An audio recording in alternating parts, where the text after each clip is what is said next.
happy Sabbath once again. I say once again because we did a Sabbath service from the United States this morning at 10:30 a.m. Eastern Time, and that was 3:30 p.m. in the afternoon in the United Kingdom. It's now much later than that in the United Kingdom. It's now 4 o'clock Central Time, 5 o'clock Eastern Time in the United States. So we're clearly doing an afternoon live stream, and I have one purpose for it. Let me just mention the date. Today is the 4th day of the 12th month on God's holy sacred calendar, and thank you very much, Mr. Joe. I got your text, and I should be able to access my email also and have the corrected couple of weeks for those date calendars like the one you see up here that's simply showing you highlighted. Today is the Sabbath on the Hebrew calendar, the 4th day of the 12th month, and on the Roman calendar on the left side of the screen today, same day as Sabbath on the Hebrew calendar, dated 4th day of 12th month, is the 21st day of February 2026, using pagan Roman terms for pagan Roman gods, and a calendar that most of the countries of the world, more than 200 countries of the world, have adopted this pagan Roman calendar as their country's calendar. It was originally designed by the Roman government under Julius Caesar and originally called the Julian calendar. It kind of didn't function with the way God designed the they relate it to the sun, and it calendar after over 1,000 years wasn't in sync with the universe anymore, so they had to just their method for solving that was to just throw 10 days away. Now, they didn't change the weekly cycle as they did that. They just took 10 numbers out of the calendar. Two Roman calendar type of numbers out of their Roman calendar. It didn't change anything in the Hebrew calendar whatsoever. And so, thankfully, the Hebrew calendar continues as God's calendar, unmessed up by what the world has done with changing the days to start at midnight instead of sunset. The Hebrew calendar, God's holy sacred calendar, the days still start at sunset. And that's the way they really start and end. And that's the way when Jesus Christ returns, they will start and end. In his government, we'll count time from sunset.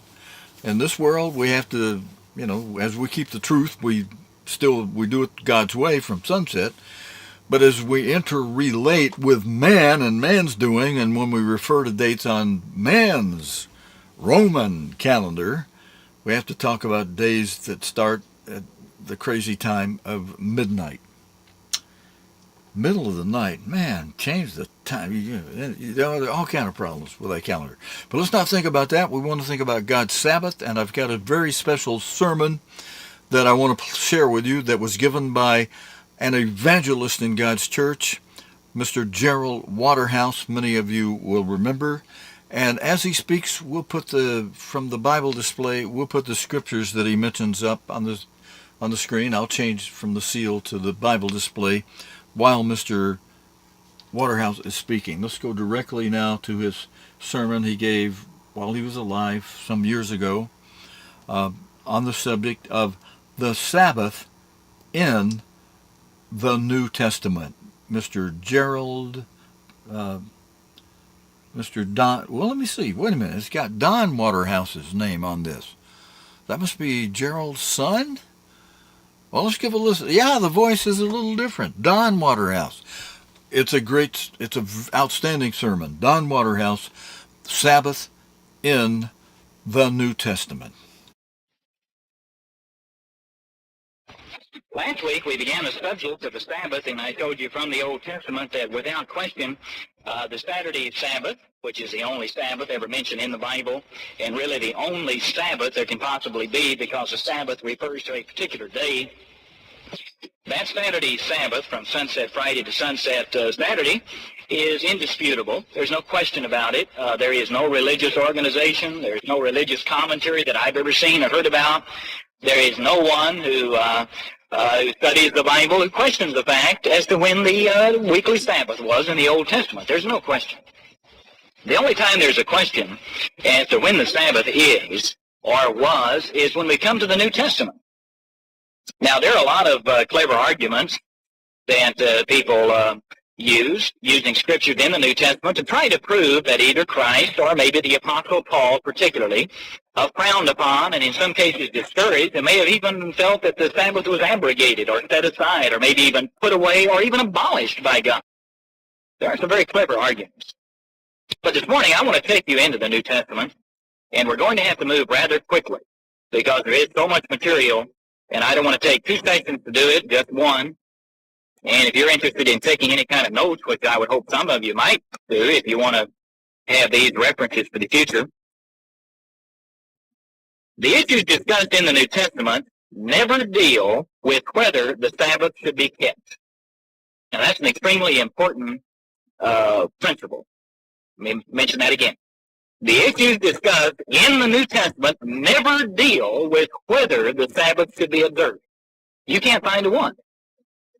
The only issue you'll find relative to the Sabbath is not whether it should be kept, but how. That's the only question. How, not whether. Now, some commentaries and even some biblical teachers tell us, well, look, the Sabbath is nowhere in the New Testament commanded as such. There is no place where Christ or the 12 apostles, or maybe later on the Apostle Paul or Timothy or any of the other latter apostles said a Christian should observe the seventh-day Sabbath. You won't find that anywhere in there either. You won't even find anything close to that as far as a quotation from Christ or a quotation from one of the other major apostles which says a Christian should observe the seventh-day Sabbath. Now, you will find in one place in the book of Hebrews where it's kind of couched in the English language and rather hard to understand until you look into the Greek a little bit, which is a command, but not in the English language is what I'm talking about. It's kind of unclear. Now, let me just make this statement at the outset, and if you're interested in looking into it further, you can do so. The reason, brethren, that the Sabbath is not addressed in the New Testament as to whether, you should or should not keep it, is because it was never an issue. The New Testament deals with issues. It deals with problems. It deals with misunderstandings. It deals with schisms and quarrels between people or between ethnic groups. In the New Testament, we find over and over again that one particular subject is addressed, and that's the subject of circumcision. Now, this morning, I'm going to take you into the second very important subject that could have arisen in the New Testament, and that's the subject of the Sabbath. At the time of the Jews, the New Testament Jews, time of Jesus Christ, the time of the New Testament church, there were 2 subjects that were pillar subjects of the whole Jewish religion.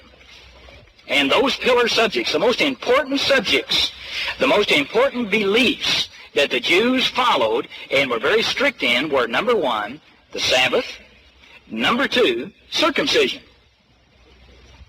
Now, I'll read that to you. You don't have to take my word for it. But let me read you a few quotations here. Here's one from a well-known scholar of early Judaism by the name of G.F. Moore. He states in his study, the 2 fundamental observances of Judaism are circumcision and the Sabbath. This was as true in the 1st century A.D. as at any other time. Both practices were referred to as signs, that is, circumcision and Sabbath, and as eternal covenants in the Old Testament.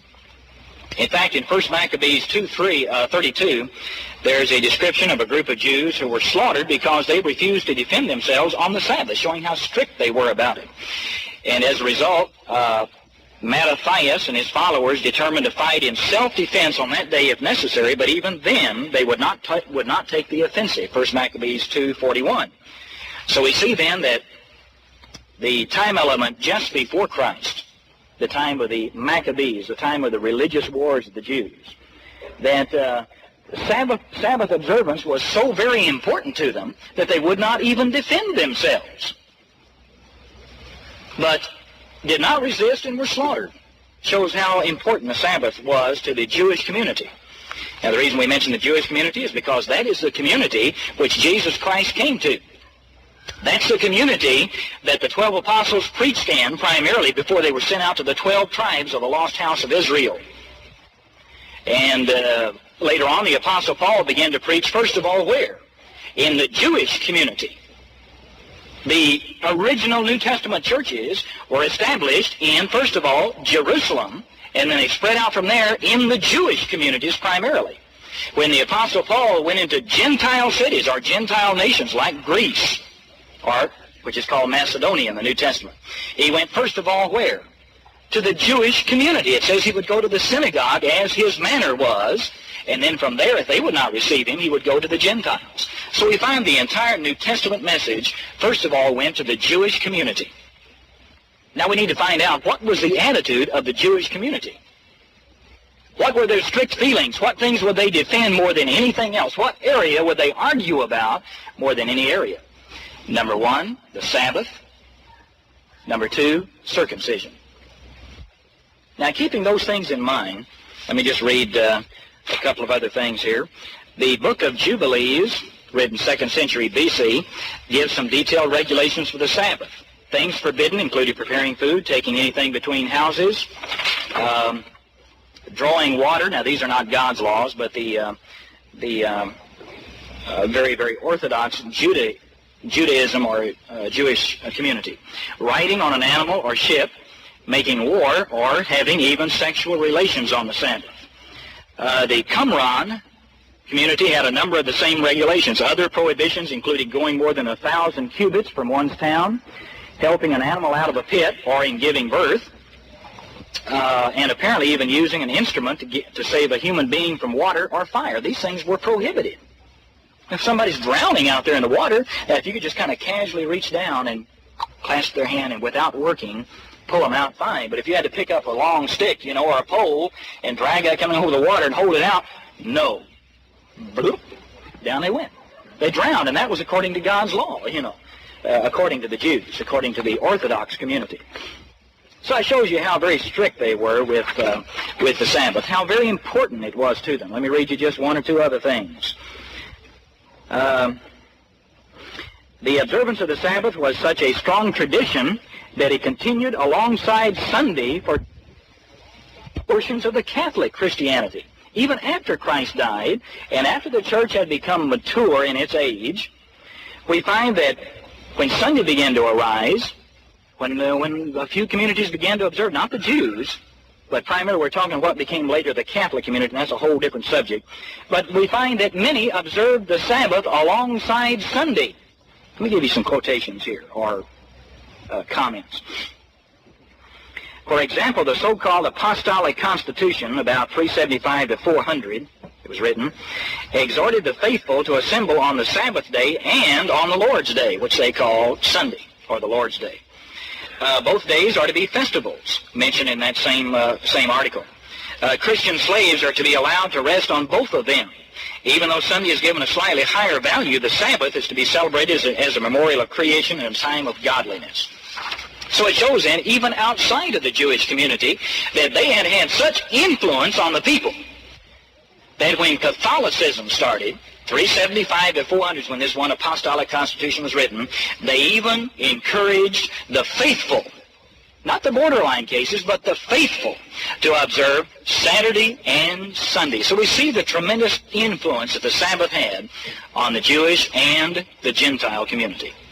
In fact, if I had time to get into it, I could take you into some quotations showing that even the Gentile community referred to what we now call Saturday as the Sabbath. The Sabbath. That's the word they used for it. You'll find that word used throughout the New Testament as a matter-of-fact thing. Well, I think that's enough quotation, or we don't have time to get into the subject. But I wanted to show you there how very important the Sabbath was in the times of Christ, the time just prior to Christ, at the time of the Maccabees, a period of time of the early New Testament church, and even as late as 400 A.D., that the Sabbath was considered extremely important and influenced the people very, very strongly. Now, keep that in mind when we go to the New Testament. That's the reason why nobody had to say, don't you know you have to keep the Sabbath? Because everyone knew about the Sabbath. There was no question. Now let's get into it. Notice when Jesus Christ kept the Sabbath, the Jews never once questioned, should he keep it or was he keeping it? What did they question? They questioned only how he kept it. They never said, well, you should keep it. Or they never said, why don't you keep the Sabbath? They only questioned, why do you do this certain thing on the Sabbath? Now, Matthew 12 is one of the good examples, and we've referred to this in the past, but I think it's timely that we mention it again. Matthew 12 is a case of walking through the grain fields on the Sabbath. At that time, Jesus went out on the Sabbath day through the corn. His disciples were hungry, and they began to pluck the ears of corn and to eat them. Now, they weren't gathering, they weren't taking off big bushels of them home, but they were stopping in the grain fields. They were out on a walk on the Sabbath.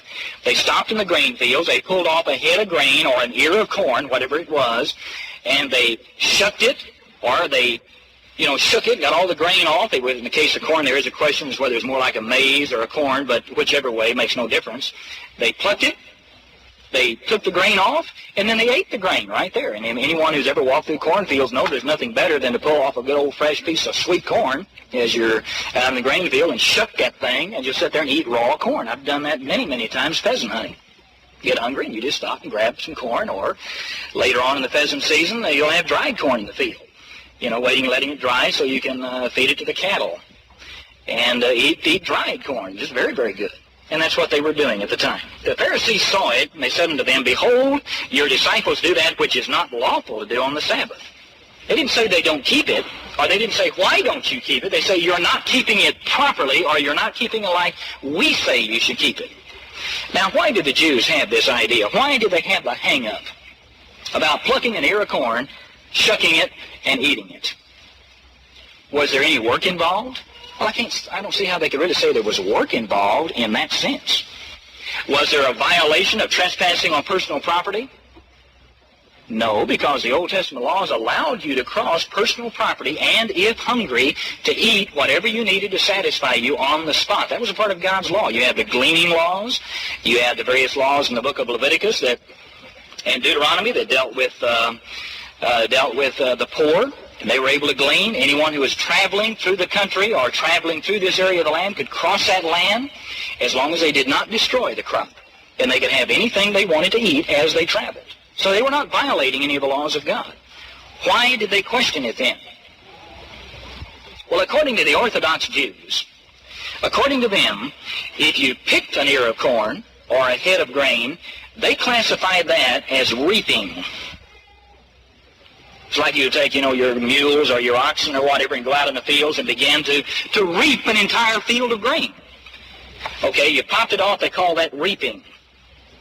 And so technically that would be a violation of God's law if you were reaping, wouldn't it? And then when you shook the corn or you shook the grain out, they call that threshing. Now obviously on the Sabbath you couldn't go out and cultivate a field or harvest a field or thresh the grain and keep God's Sabbath, could you? Now that was the way they applied something like this. So Christ had to show them by an example that he was not violating the spirit of the law. He was not violating the law of the Sabbath at all. He was not violating any Old Testament principles. He was only violating their man-made laws relative to the Sabbath. So the main reason I want to emphasize this is that you find the Jews never once questioned Jesus as to why he did not keep it. They only asked him, why do you keep it the way you do? And he began to show them that there was a spirit of the law. Not just a letter of the law, but a spirit of the law. Now go on to the same chapter, verse 9. And here we have the case of the man with a withered hand. And there was a man, verse 10, with a withered hand, and they asked him, saying, is it lawful to heal on the Sabbath, that they might accuse him? Now why would the Jews question that? Well, again, among the Orthodox, what we might refer to as particularly the Pharisaical Orthodox Jews, Jewish law prohibited treating sick people, any kind of sickness on the Sabbath, unless the individual's life was in danger. That's why. Unless the individual's life was in danger, would they treat the sick. Otherwise, let them lay there and wait for sundown. Now, Jesus Christ dealt with a sick man who was not about to die. He was a man with a withered hand. He was known to be a man with a withered hand. He had had this withered hand for how many years? I think it even mentions a time here. I'm not sure. But anyway, they questioned as to why he would heal. And he said unto them, what man shall be there among you who shall have one sheep, and it falls into a pit on the Sabbath, will not lay hold of it and lift it out? How much then is a man better than a sheep? Wherefore it is lawful to do well on the Sabbath day. So again, Christ emphasized how to keep the Sabbath, that there is the spirit of the law in which you can do good. And he gave that example. That's point 2. They never questioned why didn't he keep it. They only questioned how he kept it. In John 5, here's another example. John 5, verse 8, this is the case of the man with palsy who was never able to get down into the swirling waters, the withered man, impotent. I don't know whether he had palsy as such, but he was disabled or impotent. And he had the infirmity 38 years, and he wasn't able to get down in the water in time. And so Jesus asked him, verse 6, will you be made whole? And he said, yes, sir, in verse 7. And Jesus said, rise up, take your bed. Now, it was not an army cot, or it wasn't a bunk bed or a queen-size bed. It was a pallet. They all laid around this pool on a pallet. It's a very, very light thing. Probably didn't weigh more than a pound or two at the most. Very, very light pallet. He said, roll it up, pick it up, and walk away. Now, what happened when he did that? Immediately the man was made whole. On the same day was the Sabbath, verse 9. The Jews therefore said unto him that was cured, is it the Sabbath? It is not lawful to carry your bed. Now, why wasn't it lawful to carry his bed? Only because of Jewish man-made laws, not God's law. You don't find anywhere in God's law that God says you cannot carry your pallet. Now, there is a law back in Jeremiah 17. Jeremiah 17, where Jeremiah warned the Jews. He said, look, he says, remember now on the Sabbath, don't bear your burden. And he talked about working and bearing heavy burden in and out of the city, and making money as a result, and working on that day. And the expression there was burden. You find that in Jeremiah 17, verse 21, 22, and 27. And the Jews misconstrued that anything, and they had, I forget how many ounces it could be, I don't recall. I've heard in one case that if it was over the weight of a dried prune, it was considered a burden. Well, according to what the size of the dried prune, you could have big prunes, little prunes, you know. But anyway, here was a pallet, and it weighed several ounces, maybe a pound or so. Very, very light. So he rolled it up, picked it up, and they said, you're bearing a burden on the Sabbath. Now, Jesus contradicted them by pointing out that he had done good, that the man was made whole, and that was a part of keeping God's law. You can read that right on down through verse 15, 16. So Christ again emphasized the spirit of the law, and that the man was not bearing a burden. So again, the question is always, why did Jesus keep the Sabbath the way he did, not did he keep it? So I don't think in Jesus' life there's any real question. There are 2 other instances that further prove that Jesus expected the church to continue keeping the Sabbath after his death. Matthew 24 and verse 20. Matthew 24 and verse 20 talks about the Sabbath day and about fleeing on the Sabbath day, you know, and that your prayer should be that you would not have to flee for your life on that day. Matthew 24 and verse 20. Pray that your flight be not in the winter, neither on the Sabbath day. Now, the first time that this prophecy could possibly refer to would be around 69, 70, and 71 A.D. Jesus had already prophesied in this chapter that the walls of the temple would begin to be pulled down in war. They would be besieged. The temple would fail. The Jews would be dispersed. They would be taken, in some cases, into captivity. The church would be dispersed. The first time this prophecy could ever possibly refer to would be that period of time. Now, brethren, that's 38 years after Jesus Christ's death, or about 38 years after his death. So we see even Jesus' own words, in his words, that he expected his church to continue to keep the Sabbath.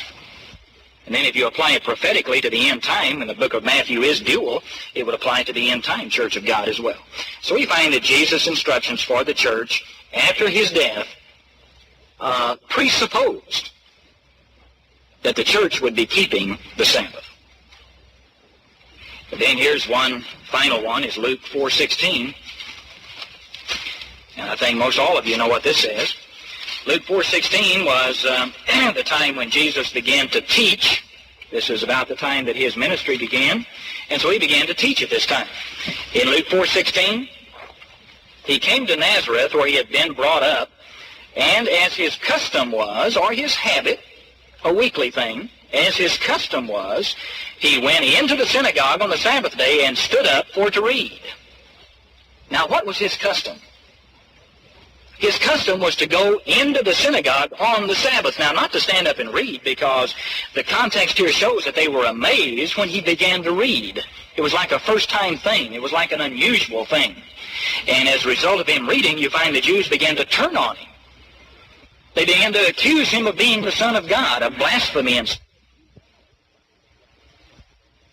now, the point I want to show here is that it was Christ's custom to go into the synagogue every Sabbath.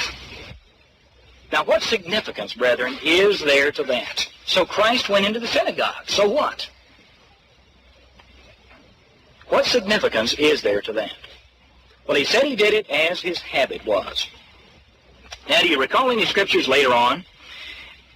Well, I'll give you one to hurry on here. Matthew 28 and verse 20. Jesus, after he had died, been resurrected, come back to this earth, spent 40 days with the disciples. He gave some final instructions. And he says, go unto all nations, not just the Jews, not just the church in Jerusalem, but unto all nations, which would be Jewish, Israelite, and Gentile. And you'll find that began to take place when the 12 disciples or 12 apostles were dispersed to the 12 lost tribes. And in the book of Acts, when Paul began to go to the Gentiles, we find then that the way or the example that Christ set was taken unto all nations of their day. And has continued, and in this day is continued to be taken unto all nations. Now, what did Jesus tell them to take unto all nations? He says, go unto all nations and teach them to do as I have done. In other words, teach them to follow my example. Let's read that. Matthew 28, verse 20. Teaching them to observe all things whatsoever I have commanded you, and lo, I'm with you always. Many of Jesus Christ's commands were by example. I think we can find that from 1 Peter 2:21, that his example was a command that we are to do as he did. That we are to take on the same mind that Christ had, Philippians 2:5. We're to take on the same attitude, the same mind toward God's law that Christ had. And if Christ habitually kept the Sabbath as a custom, we then are to do the same and to take that example to all nations. So there's the life of Christ in capsule form. There are many other verses about the Sabbath, but I think those 5 will show without any dispute at all that Christ kept it, that it was a very, very hot issue in his day, and that Jesus Christ was never questioned one time, why don't you keep it? Never once. And if anybody had been questioned, it would have been Jesus Christ, who claimed to be God's Son and who was a teacher of the law. But they could never question him as to why he didn't keep it. Only, why did he keep it the way he did? The second point, or second heading, the New Testament Jerusalem church never gave up the Sabbath observance after Jesus Christ died. They never gave it up. Now, we can first of all go to a period of time which was around 50 A.D., somewhere right around there, which would have been about 19 years after Christ died. Go to Acts 15. And I think this is an extremely important chapter, because you find here that Jews who had been in the church they became disappointed and began to circulate among the brethren and began to tell some of the Gentile brethren that they should be circumcised in order to be saved. Now, they were a little disgusted with Paul's teaching that you don't have to be circumcised, and they began to spread it among other churches outside of Jerusalem, that in order to be saved you have to be circumcised and you have to keep all the laws of Moses. Now again, let's reflect on the two important subjects of the Jews, the pillar subjects. They were circumcision and the Sabbath. They would die for those two subjects. They believed in them so strongly. In fact, I didn't even quote one thing here. It points out where the Sabbath, by many of the Orthodox Jews, was considered as important as the entire Sinaitic covenant between God and his people. They considered that to be the most important thing. And they literally would die to defend their feelings and beliefs about that day. A very, very hot issue. I won't take time to try to find that quote. I marked it, but it's there anyway. I'm not going to take time to look more for it. Okay, now, in Acts 15, notice, again, the two main subjects in the Jews' life, the Jewish community, was circumcision and the Sabbath. What subject was questioned in Acts 15? Circumcision. Never once is the subject of the Sabbath brought up. Why? Because the church kept the Sabbath. And these Jews who had grown up keeping the Sabbath and now had become disappointed with the church because it taught you don't have to be circumcised to be saved. And if that church did not keep the Sabbath, that would have been the first order of dispute. Just as difficult of a problem, just as important as circumcision. And the Sabbath is never once mentioned. And what is mentioned? Well, after all the discussion, we find here that Paul and some of the apostles went up to Jerusalem to talk to the apostles there about the problem and try to solve it so that all the church understood the thing about circumcision, and they kept discussing it, and finally it came down to verse 19. James says, my sentence is, James apparently was the senior apostle. He says that we not trouble them which are among the Gentiles who have turned to God, but that we write unto them that they abstain from pollutions of idols, from fornication, from things strangled, and from blood. Now those are four particular laws in the laws of Moses, mentioned in the book of Leviticus. And the Apostle Paul and James and the others finally concluded, and they said, look, of all those ritualistic laws, all the laws that Moses gave to the Levites, we're not talking about the Sinaitic laws of the Ten Commandments. That was not in question. They were not questioning the Ten Commandment law. They were questioning the laws that were added later. The physical laws that had to do with animals and things and blood and strangulation and things like that. And among all those laws, James says, because these people, you have to kind of read between the lines, I think you can see, because they are Gentiles, because they have practiced in the past these things and will have a tendency to go back to them, let's emphasize that they cannot worship pollutions of idols, that they cannot be involved in sexual vice, is really what the word fornication means. It doesn't mean just fornication, but all kinds of sexual vice, in or out of marriage. From things strangled and from blood. Now, you check Leviticus, you'll find a lot of other laws in there that applied only relative to the temple. Days of purification. If you have a man-child or a woman, girl-child, there were, you could not go in and worship for so many days and for one and so many more days for another, and, all kinds of laws like that. Okay, the Sabbath was not an issue here.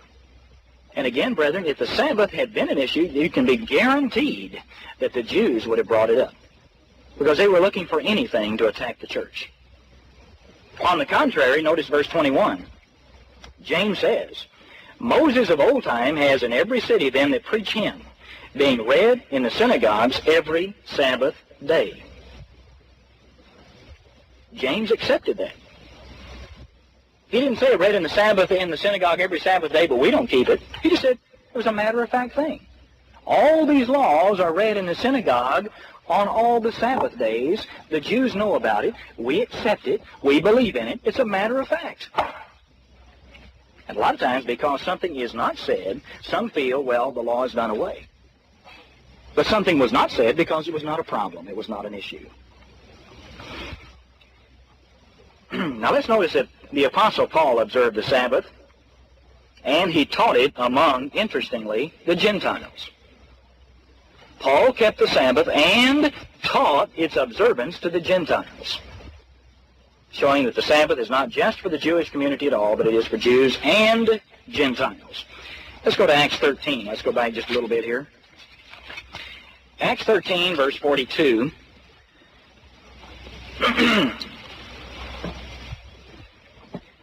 When the Jews were gone out of the synagogue, the Gentiles besought that these words might be preached to them the next Sabbath. Now, you have to really pick up the context to get the flavor of this. It was the custom of the Apostle Paul, and you can read this in Acts 13, Acts 16, and Acts 17, verse 1 and 2. It was the custom of the Apostle Paul, when he went into an area where there was no synagogue, where there was no church of God. Now, by this time, the church had begun to meet separately from the Jews. When he went into an area where there was no established congregation of God's church, on the Sabbath he would go where? To the synagogue. He would go and meet with the other Jews in the area. And he went there at least for two reasons. One would be to honor God on the Sabbath and to keep it, because God's law did command assembly on the Sabbath. Leviticus 23, verse 2. And as we see here in this case, he also took that opportunity to witness to those people and show them that there is a better way. Now he began to speak on the Sabbath in the synagogue, and he began in verse 38 about talking about Christ and his sacrifice and so forth. And the Jews hated that. They did not accept that. So they got mad in verse 42, and they left the synagogue. They went out of it. The Gentiles then crowded around the Apostle Paul and besought him that these words might be preached to them the next Sabbath. Kind of interesting that the Gentiles did not say, preach it, how about coming tonight, or how about coming tomorrow, or Monday or Tuesday or Wednesday or Thursday or Friday. The Gentiles said, how about next, what? Sabbath. The Gentiles recognized the Sabbath. Now this was Luke's narrative as to what the Gentiles said to Paul. And they said, would you come back and preach to us the next Sabbath? The Sabbath was not a new subject to these people. I mean, where were they? They were in the synagogue, weren't they? On the Sabbath with the Jews. Here were Gentiles in that were beginning to, embrace some of the Jewish laws. And they were in the synagogue. So the Sabbath was not an unknown subject to many of the Gentiles at all. Many kept the Sabbath with the Jews, and so did the Apostle Paul when there was no church there. Now, when the congregation was broken up, Sabbath day was ended now, and they all went home. Many of the Jews and religious proselytes, so we see here the Jews were proselytes, followed Paul and Barnabas, speaking to them, persuading them to continue in the grace of God. So we have then, you see, not all the Jews got mad and left, just part of them. But you had some Jews who stayed and listened to Paul. Then you had this Gentile element who stayed. And they followed Paul and Barnabas. In verse 44, the next Sabbath day came almost the entire city to hear the word of God. So we find then that the Apostle Paul kept the Sabbath. Now why didn't he say, now hold it, everybody? Don't you know that I'm only meeting with you on this Sabbath day to get your attention? But I'm really here to show you that tomorrow is the Lord's day. Tomorrow, Sunday, is the Lord's day, you fools. Stick around or come back tomorrow. You don't have to work tomorrow. Let's get together and I'll show you the better way of God. An ideal opportunity. You could not ask for a greater captive audience than that, who were begging the Apostle Paul to preach. And he said, no, let's just wait till next Sabbath. That's God's holy day. That's the day God says for us to assemble. And he says, work 6 days and keep the seventh. So we'll meet next Sabbath day. And that's what they did. And they observed that Sabbath. So we see then that he taught, not only kept it, but taught the Sabbath day to Gentiles. Acts 16:13 says basically the same thing. Here's another case of Paul going over to Macedonia, to Greece. This was the vision that he had, the dream. And he saw in vision someone saying, come over here. And he left and went to Philippi. Then in verse 13, on the Sabbath, we went out of the city by a riverside where prayer was wont to be made. We sat down and spoke unto the women which resorted thither. Apparently there was no synagogue in that city, is the indication, because Paul had, as his custom was, we'll find in chapter 17, verse 1 and 2, went to the synagogue. Now, he didn't go to the synagogue here, so apparently there was no synagogue in Philippi. Apparently there's not enough Jews there for some reason. This was a Greek culture, Macedonian culture, and so he went over to this area that did not really know God's way. They had not been influenced with God's way. like they had been in Asia Minor and northern Palestine. And a certain woman named Lydia, a seller of purple of the city of Thyatira, which worshipped God. So here's someone who did recognize God and reverenced him, as the Moffat says. She heard us, whose heart God had opened, and she attended to the things which were spoken by Paul, and you'll find that she and her household, verse 15, were baptized. But I do want to point out there again that Paul did not keep another day. He kept the Sabbath, and because apparently there was no synagogue there, he went out to the riverside with other worshipers of God and kept the Sabbath on the riverbank. And apparently gave a sermon there, or, talked a great deal, because this one woman overheard him and was so convicted that she and her household were baptized subsequently. In chapter 17, verse 1 and 2, Paul, as his manner was, went in unto them being the Jews in the synagogue at Thessalonica, as his manner was, went in unto them, and 3 Sabbath days reasoned with them out of the Scriptures. So we find Paul, as his custom was, attended synagogues where there were no churches of God.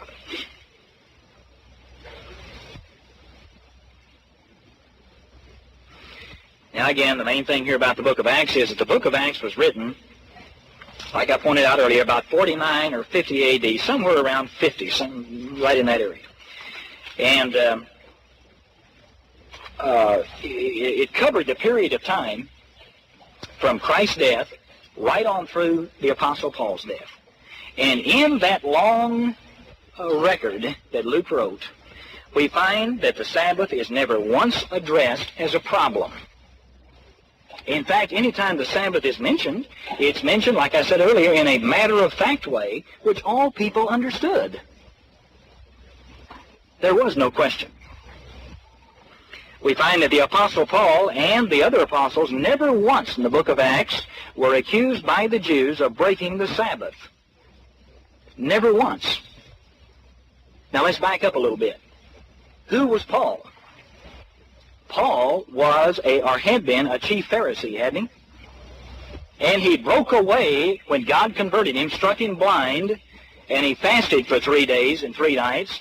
And when God gave his sight back to him, he gave his life entirely to God, and God chose him to be the apostle to the Gentiles. When he broke away, being a chief Pharisee and a persecutor of the church and highly honored and respected by the Jewish community, don't you think they would have been after the Apostle Paul? Don't you think they would have been looking for a reason to condemn him? You bet they would have. I mean, the Apostle Paul wasn't like you and me. He was well known. His name was a hallmark in many cities. And when the Apostle Paul came to town, people knew who he was. That's why he was so often persecuted, beaten, left for dead, whatever. But you don't find one time when the Apostle Paul was ever accused of not keeping the Sabbath. Never once. And his chief persecutors were the Sabbath-keeping Jews, not the Gentiles. So I think that's as much proof as any place, looking at any place in the book of Acts and saying he kept the Sabbath. Simply because they didn't persecute him is, to me, one of the greatest proofs that he kept it. Let's keep moving on here. Some of Paul's writings are used as proof that he felt the Sabbath observance was unnecessary. I want to give you 3 of them very quickly. These are 3 key ones that are used by many to try to say that Paul's writings discouraged Sabbath keeping. One of them is Romans 14. Now, if you attend the Bible studies, we have gone through this, and most of them. Romans 14, verses 5 and 6 say, "One man esteems one day above another. Another man esteems every day alike. Let every man be fully persuaded in his own mind. He that regards the day regards it unto God, and he that regards not the day does not regard it to God."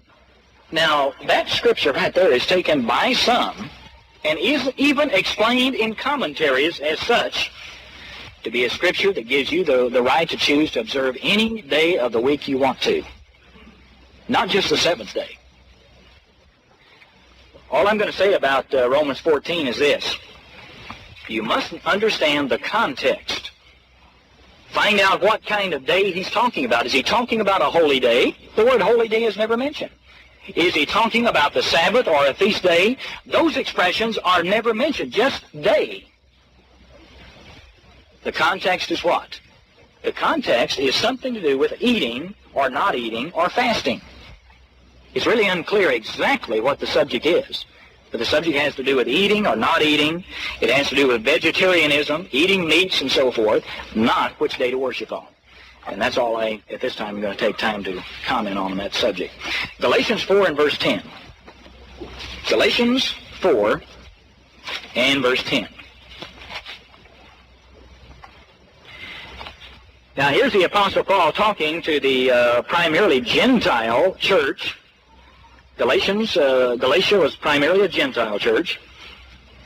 And we can see that by the context of the problems that they had. He says,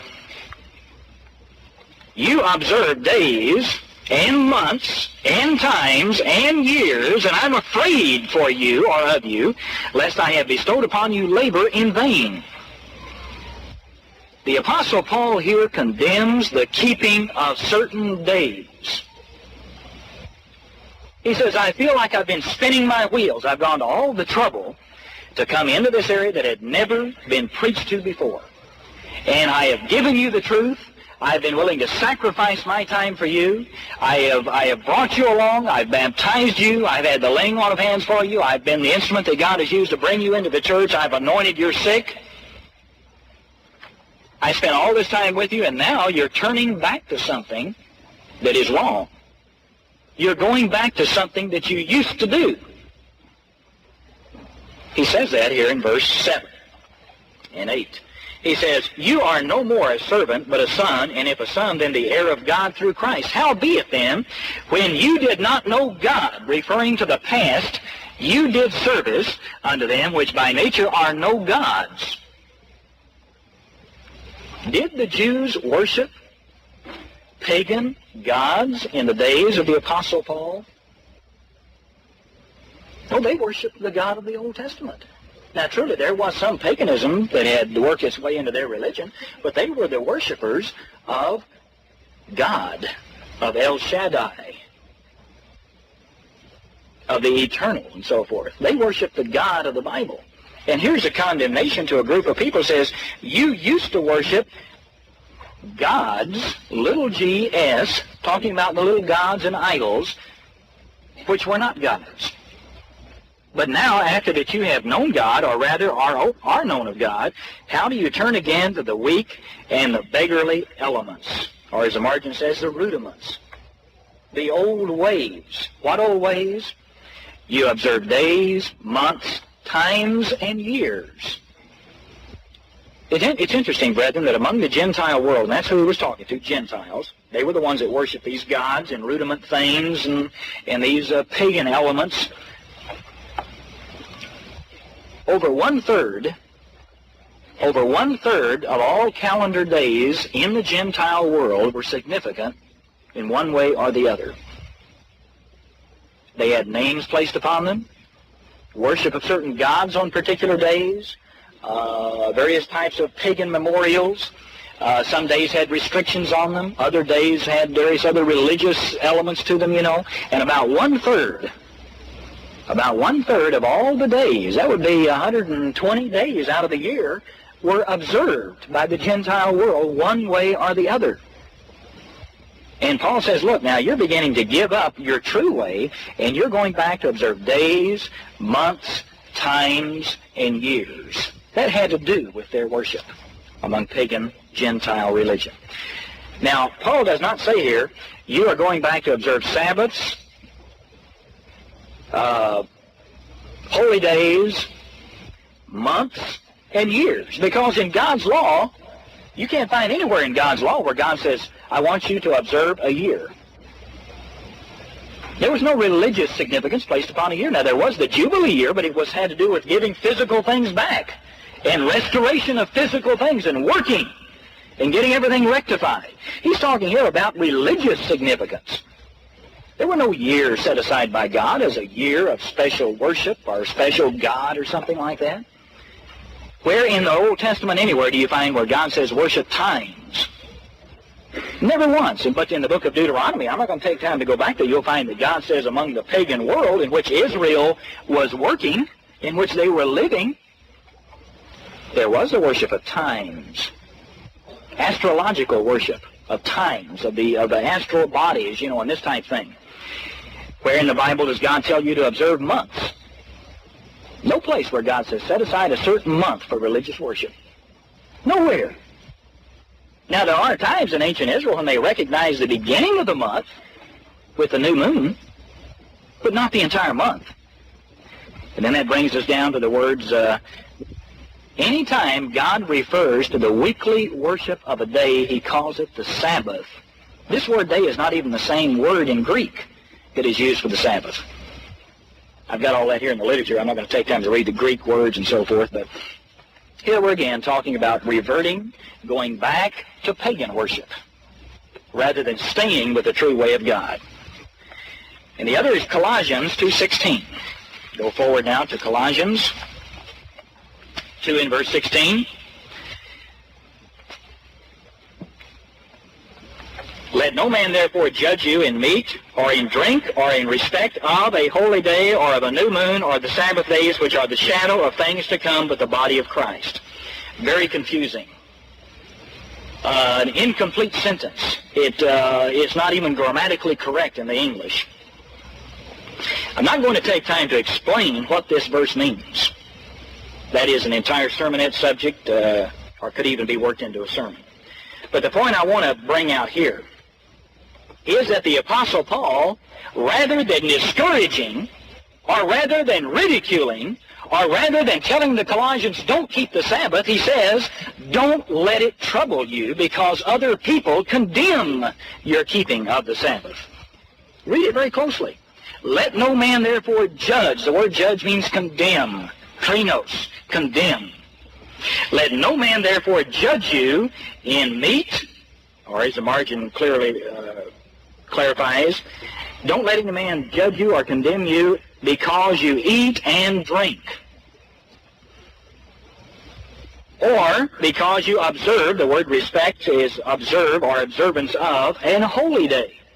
The Colossians were observing a holy day, the holy days of God, or of a new moon. They were even recognizing new moons, apparently.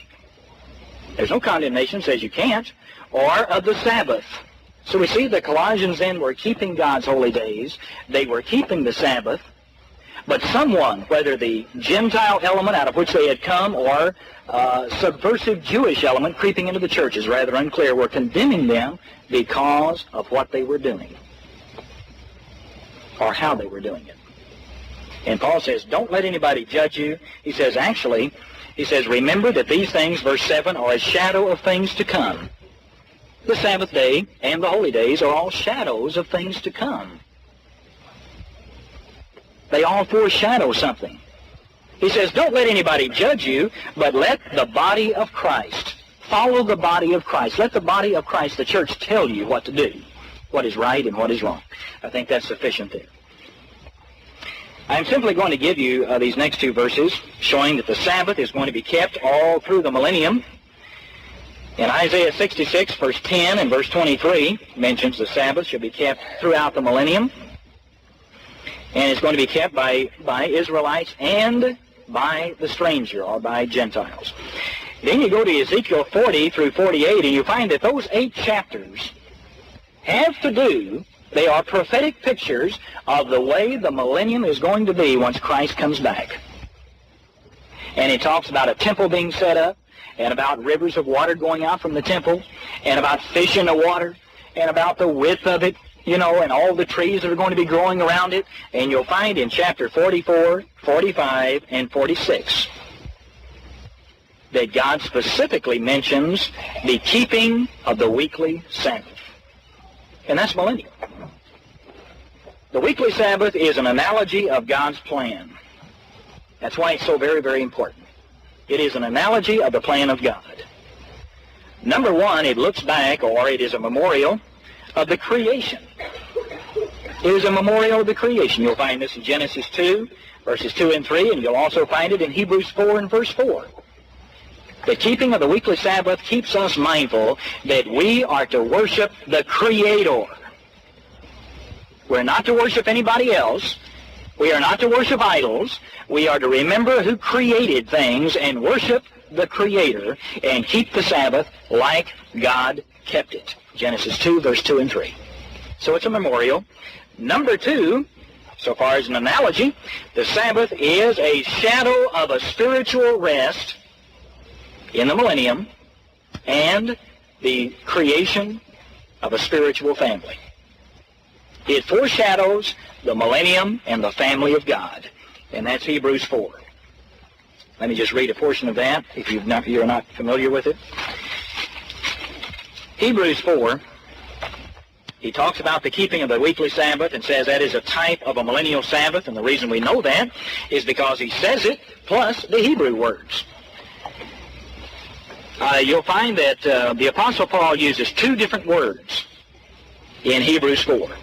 One of them is the word sabbatismos, which means the weekly Sabbath, and the other word is katapasis, which refers to a rest, a period of time, separate from the weekly Sabbath, a rest, and the Apostle Paul identifies that as a millennial rest, a 1,000-year rest.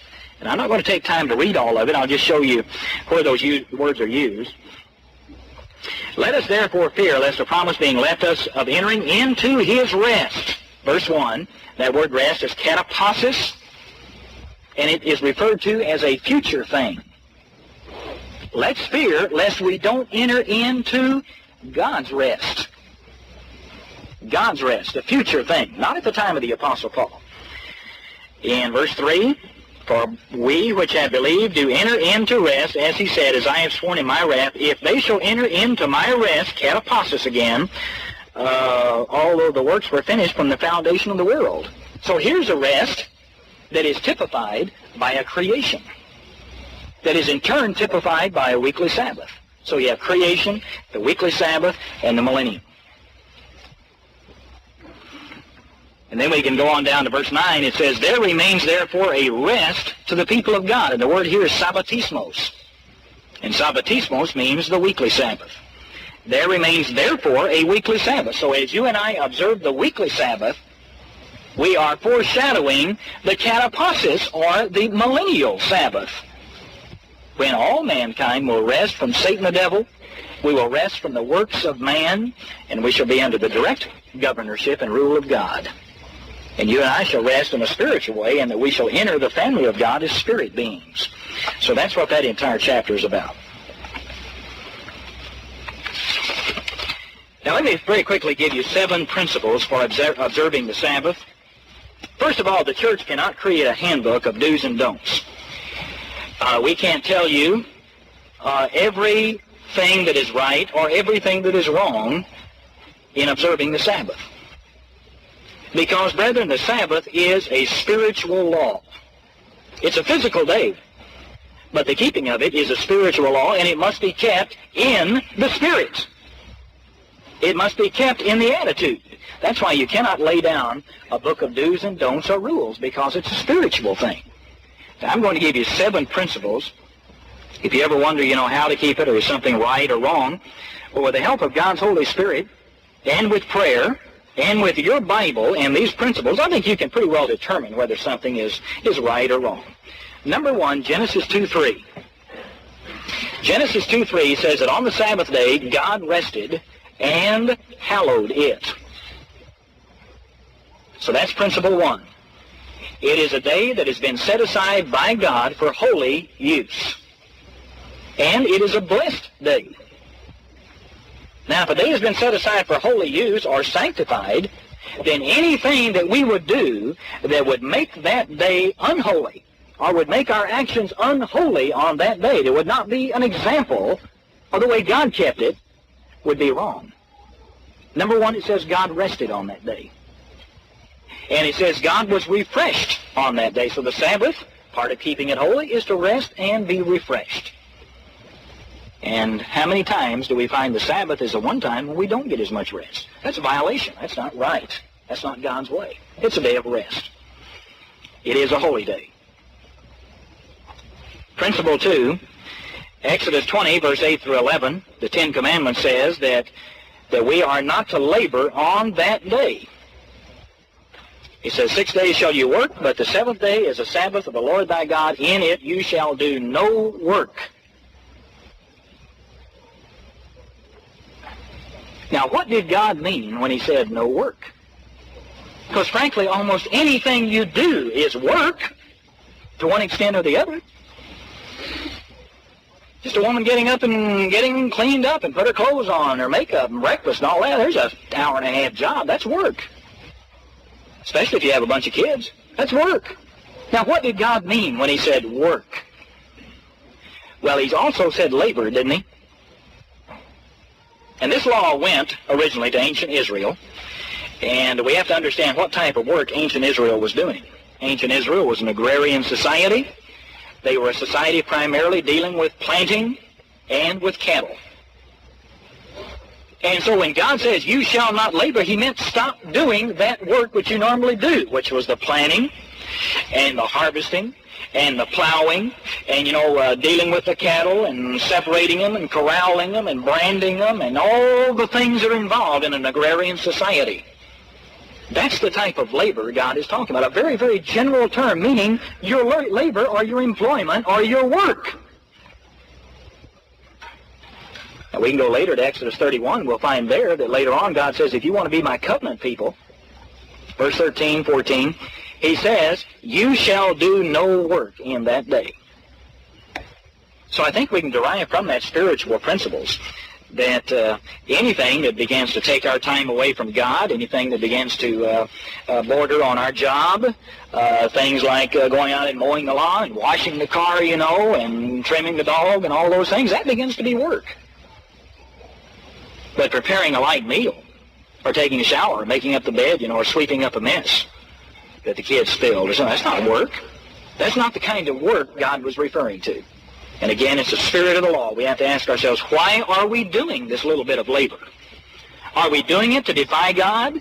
Are we doing it to get away with something? Or are we doing it because it is an emergency, it has to be done, and in the attitude we are still observing God's day holy? Now, you can't do that by going to work. Principle 3, Leviticus 23 and verse 3, commands an assembly on the Sabbath in order to honor and worship God. So it's a commanded assembly day as well. Point number 4, Isaiah 58 and verse 13 says that we are to rejoice in the Sabbath day, so it is not a day of drudgery. It is a day to rejoice, a day to enjoy one another's family life, a day to be happy, a day to rest, a day to have private relationship with your family, a day to look forward to the millennium, a day of rejoicing. And in that command, you find that Isaiah said that we are not to do our own pleasure. And the word for pleasure there, the Hebrew word for pleasure, is properly translated. That's just an absolute wrong translation. Your New Jewish Society translation clarifies it. I think the Phillips translation, several of them clarify it. And when Isaiah said, you shall do no pleasure, it says, you shall not pursue your own business. That's all it means. You shall not pursue your own business. Point 5, Matthew 12, verses 9 through 13, Jesus Christ said it's all right to do good on the Sabbath. Doing good. Visiting the sick, writing a letter to mother, helping a neighbor who's gotten in serious trouble. Maybe an automobile accident on your way home, you run in, somebody's had a horrible automobile accident, stop and help them. That's doing good. Now, does that mean then a registered nurse should work on the Sabbath because that's doing good? Now, that begins to be a borderline thing. In cases of emergency, surely. If we had a national or a citywide or a Gulf, catastrophe, a hurricane came in or something, began to kill people and people were filling the hospitals, I would think there would be a time when a registered nurse ought to help to save someone's life, where a life is endangered, where your help may mean the difference between life and death. But to go in on a daily basis to St. Luke's, and take care of the sick people all day long, is implying your trade. That's a different thing altogether. But in cases of emergency, which are again substantiated by Luke 14:5, where Christ again said, that it's right to do good, giving the principle of hauling the ox out of the ditch on the Sabbath in cases of emergency. Then Mark 2:27, Jesus Christ said, the Sabbath is made for man, not man for the Sabbath. You are not to be enslaved to this day.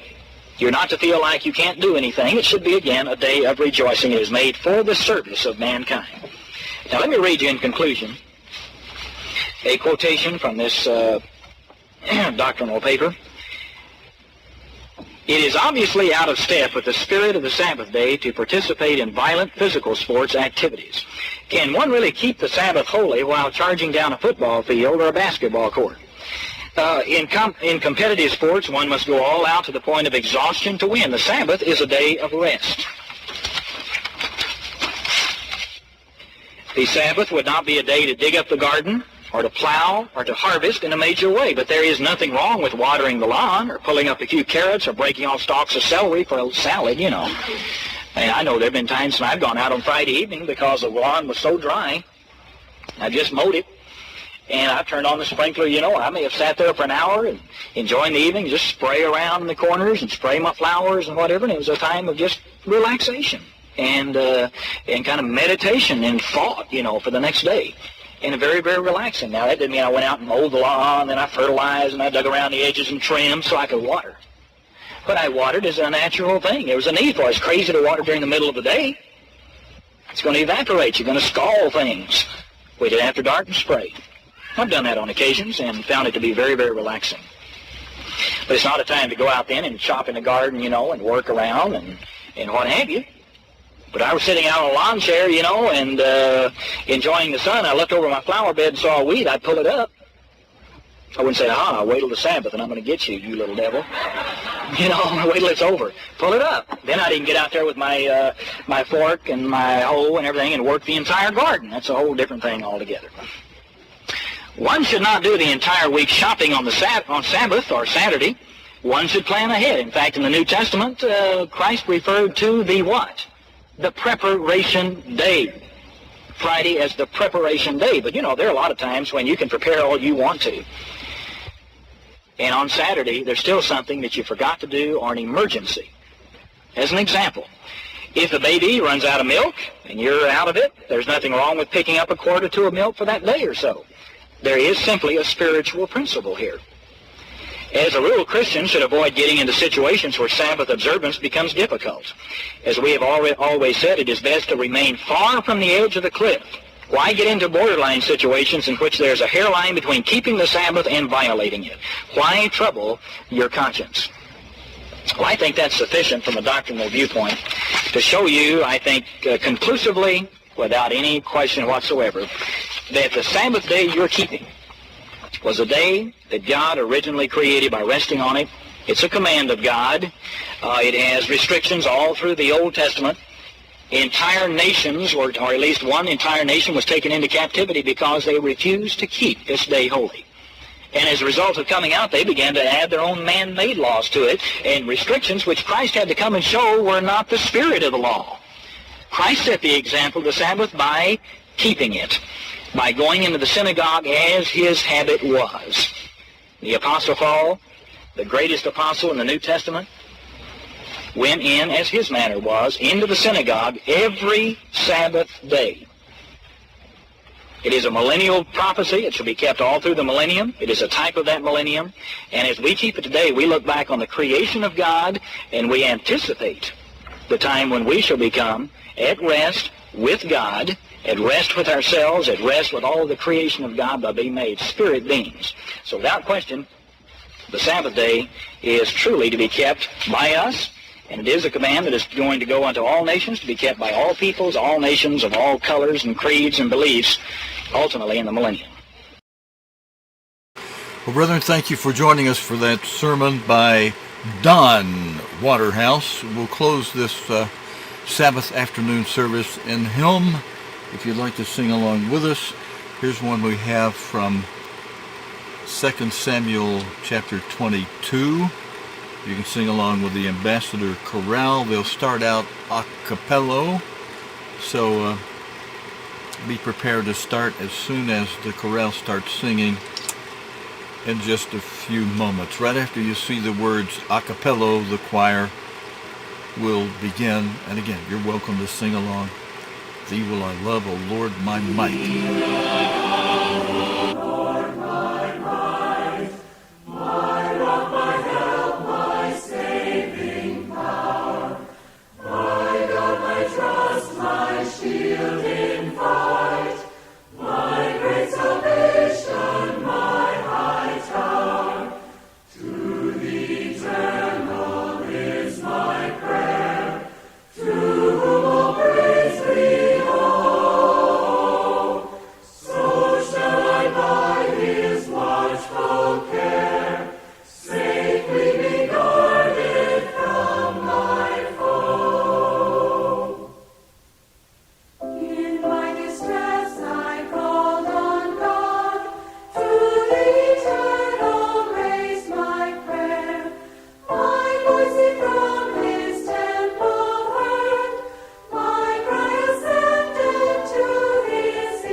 Okay, brethren, thank you to those of you who sang along, and if you want to stay with us for a few more moments, especially you kids out there, we've got a version of this hymn sung by a kids choir known as the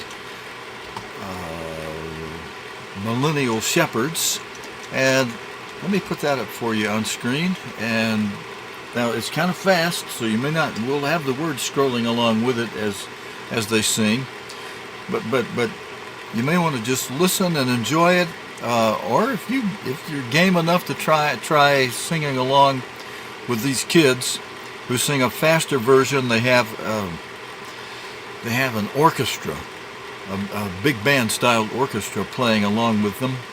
You're welcome. Give it a try if you want, but I think you might enjoy it just by listening. And let me put that over. And we'll play that for maybe you kids out there and older adults that just like something real upbeat. Here's an upbeat version, same hymn from 2 Samuel chapter 22. Thee will I love, O Lord, my might. Starts out with the orchestra, and then the kids choir, the Millennial Shepherds.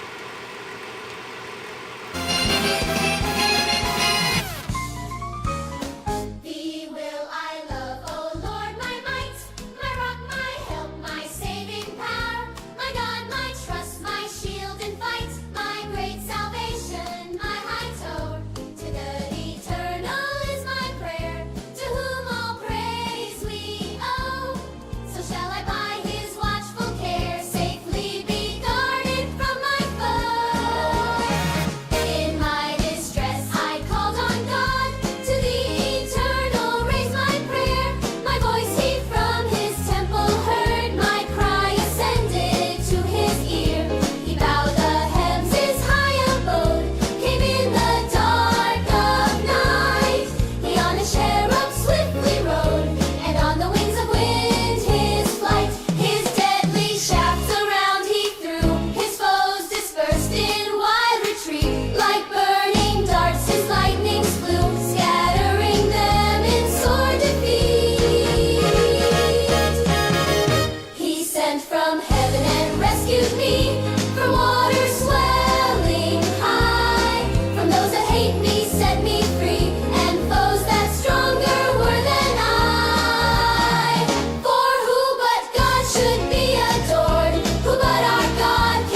be friend? Who is a rock besides the Lord? Who else is able to defend? On the eternal I relied, and over foes prevailed. With the Almighty on my side, their lofty walls I fearless scaled.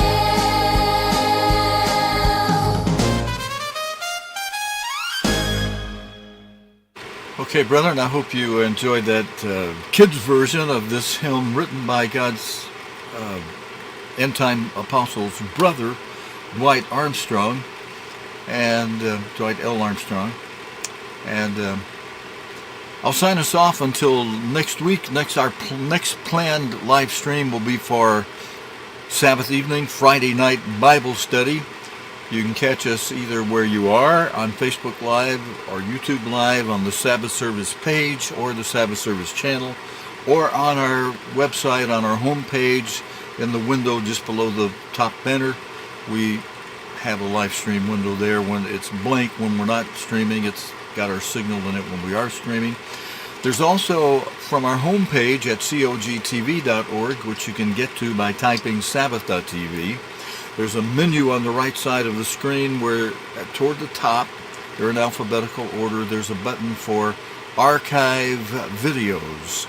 You can find last night's Bible study on that Archive Video menu page. Just look for last night's date. Outstanding Bible study with a sermon by God's end-time apostle Herbert Armstrong. Also 2 sections of the Ambassador College Bible Correspondence course in an audio-video version that we're working up with 4 voices to make it move for you and get through the lessons with somewhat of ease. We're in the middle of lesson number 2, section D, and we'll pick up with that next Friday night. But you can catch the 2 sections we showed, section C, section D, if you go to our archive page, look for last night's Bible study. We played section C, section D. And if you want to go back to the beginning, just keep going backward from week to week in our archive of videos. We go back 10, 11 years. Plenty of good stuff for you to watch from Sabbath services and Friday night Bible studies. And until the next Bible study, brethren, this is Stephen Lloyd Gilbreth, and we'll wish you a good rest of the Sabbath. And you're invited and encouraged to join us here on the Sabbath service pages of YouTube or Facebook or our own homepage at cogtv.org. Not a church group you can join or become a member of. God's got the church scattered worldwide. That is the condition of God's church now. Church of God scattered worldwide, kind of like the way it began, and even during the Ephesian era it became scattered abroad or scattered worldwide. It can be rendered either way from the wording in Acts chapter 8 verses 1 and 4. But those of you who want to join us, you're welcome. Our next planned live stream will be this coming Friday night, 8:30 p.m. Eastern Time, 7:30 Central. I guess that's 5:30 on the West Coast. And we're in the archive for those of you where that'd be the middle of the night. You can watch it the next morning, like several of you in the United Kingdom have told me you use it for your morning service, our Friday night Bible study. Brethren, I'll sign us off. Thanks for joining us for this. Until next time, Stephen Lloyd Gilbreth wishing you a very happy Sabbath. Shabbat Shalom.